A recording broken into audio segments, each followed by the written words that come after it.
Oke teman-teman, selamat datang di Goodreads Channel. Di depan saya ini adalah Poco C40. Oke, di sini saya mau sedikit sharing aja mengenai pemakaian Poco C40 ini setelah 1 bulan. Yang bagaimana saya rasakan, ini adalah handphone utama saya dan ternyata hasilnya. Oke, sebelum itu saya akan jelaskan.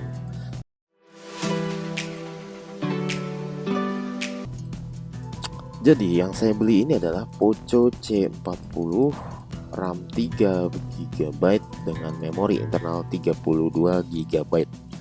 Beli di toko si hijau. Saya tidak akan menerangkan mengenai Antutu, benchmark atau sebagainya karena ini sharing pengalaman pemakaian ya teman-teman ya. Jadi yang setelah saya beli ini dusnya Poco C40 bla bla bla. Terus yang didapatnya, oke, ini yang saya dapat adalah buku-buku sakti, dapat stiker teman-teman ya. Ini tadinya stikernya ada banyak, ada beberapa gitu, cuman ini udah digunting-gunting sama anak saya. Terus ini ada buku manual. Di sini ada apa ini ya, waktu kemarin deh ya, apa saya belum pergunakan ya. Nggak ada apa-apa sih ya, kecuali SIM ejector, terus ada charger, ada kabel charger, nggak dapet earphone ya, nggak dapet earphone, cuman itu aja dapatnya, dan handphonenya sendiri. Oke, ini handphonenya yang waktu itu saya tonton sebelum beli adalah C40 dengan RAM 4 ya teman-teman ya. RAM 4 itu layar depannya Gorilla Glass. Oke. Nah, ya saya memang kalau mencari handphone yang pasti yang layar Gorilla Glass, karena saya nggak pernah pakaikan screen guard di depannya, walaupun di belakangnya. Nah seperti ini. Tapi ternyata yang saya lihat yang RAM 3 ini sepertinya bukan ya teman-teman ya. Kalau dilihat di sini, kalau teman-teman bisa lihat, mudah-mudahan bisa lihat apakah kamera saya mampu merekamnya. Ini sudah banyak baretan teman-teman ya. Sudah banyak baretan. Padahal ini pemakaian saya hanya di kantong aja biasa. Kantong, dan dimensinya kalau buat saya terlalu besar. Dimensinya terlalu panjang, sorry. Ini terlalu panjang, jadi dikantonginnya agak kurang enak gitu ya. Agak kurang enak, dan memang saya waktu itu belinya agak terburu-buru. Ini warna apa sih ya? Tosca atau apa, hijau Tosca atau gimana. Terus di belakang ada kamera.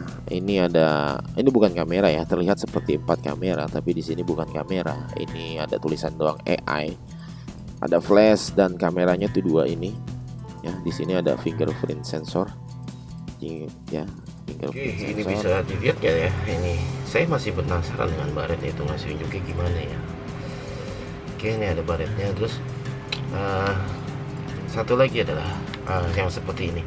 Seharusnya ketika saya klik seperti ini, terus saya swipe ke atas gini, dia akan muncul patternnya seharusnya ya, karena saya nggak menggunakan fingerprint. Seharusnya dia memunculkan patternnya, tapi di sini dia seperti mengalami gangguan di don't cover the area, the earphone area, padahal earphone area itu di sini.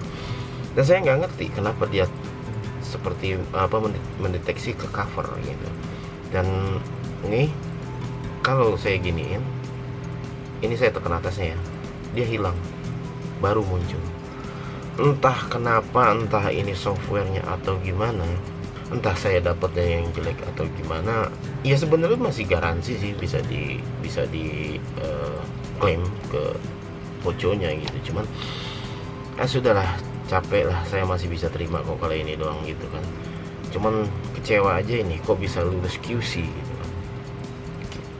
Nah kalau saya tekan ini dulu, saya ini baru mau, dia kayak ada sensor tertutup atau gimana. Kita lanjut ke bagian memori. Itu ya memang kadang suka mengganggu. Ini tuh baru hilang ya penyakitnya. Ini kalau baru hilang, itu kalau sudah di restart. Tuh, don't cover the area lagi. Kalau saya tekan ini, baru dia menghilang. Bisa dihilangkan tapi dengan cara di restart. Tapi kalau kita sudah mainin volume lagi, dia muncul lagi seperti itu. Oke, saya lanjut ke memorinya ya.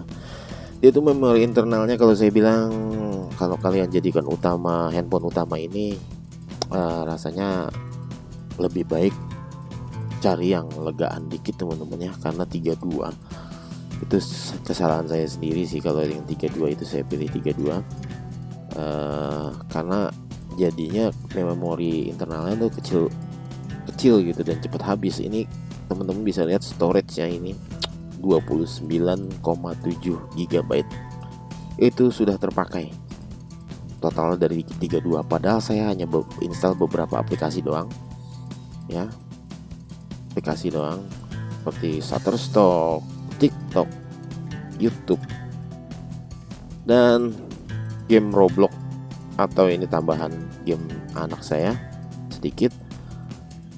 Nah ini udah nggak bisa ngapa-ngapain lagi. Kadang-kadang kalau udah mau foto, mau kamera, atau aplikasi mau diinstal lagi, ada update, ini nggak bisa gitu.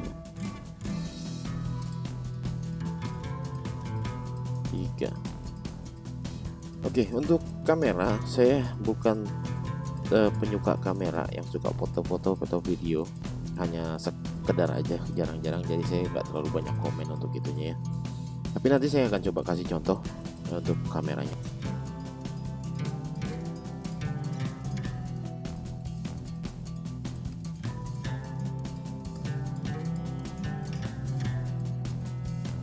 Oke, jadi di sini tadi saya lihat ada update teman-teman, kebetulan ya. Ini ada update. Cuman memorinya udah nggak cukup. Sisa 29 tadi nggak bisa update lagi. Jadi harus dihapusin dulu. Trace-nya juga dihapusin, dan itu pun paling ya hanya dapat 1 GB, 2 GB gitu ya teman-teman ya. Dan udah nggak bisa install aplikasi gitu ya. Dan apalagi kalau buat game, saya nggak ada contoh game karena saya nggak terlalu jarang main, cuman jarang main game. Tapi beberapa saya coba. Kalau game favorit saya itu RTHD yang kualitasnya memang agak cukup tinggi ya, dia nge-lag gitu ya. Dan memang mungkin kalau teman-teman yang mau beli ini sebagai handphone utama atau yang buat kerja berat ya, mungkin bisa dilihat dulu ya. Dan nanti kalau teman-teman beli yang ini, yang saya bicara yang 3 GB RAM-nya, 32 memori internalnya. Jadi teman-teman kalau sudah membeli, pastikan dulu dicek barangnya, semuanya dicek. Kalau memang ada masalah, jadi masih bisa komplain ke sellernya teman-teman ya. Oke, itu aja pengalamannya teman-teman. Pengalaman saya memakai Poco C40. Jadi teman-teman bisa membandingkan atau jadi bahan pertimbangan teman-teman untuk pembelian handphone jika memang teman-teman mau mengambil RAM yang 3 memori internalnya 32 GB. Oke teman-teman, mungkin itu aja yang bisa saya bagikan. Jangan lupa untuk subscribe channel saya. Sampai jumpa di lain video. Terima kasih.